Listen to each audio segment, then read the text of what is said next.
घर जा रही हूँ। इतनी जल्दी? इतनी जल्दी?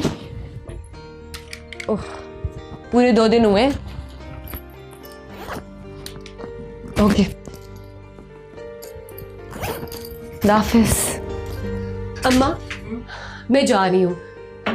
हैं? कहाँ जा रही है? मैं घर वापस जा रही हूँ, वसीम की तबीयत खराब है। मेहरू, अभी तुझे आए हुए दिन कितने हुए? हाँ, मियाँ की तबीयत खराब हो गई है, रुक यहीं पे आराम से। अम्मा, मैं फिर आ जाऊंगी ना।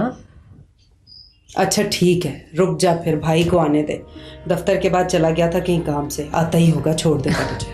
नहीं नहीं अम्मी, देर हो जाएगी, मैं बस चलती हूँ, मैं खुद चली जाऊंगी। ओके, खुदा हाफिज। हाफिज। मेहरू, अरे सजाद को आ जाने दे, वो छोड़ देगा। खुदा हाफिज अम्मी। लीजिए, मियाँ जी की याद सता रही होगी। ये क्या बात हुई? आंधी तूफान की तरह गई है। मियाँ का फोन क्या आ गया कि मेरी तबीयत ठीक नहीं है, मोहतरमा उठ के भागी।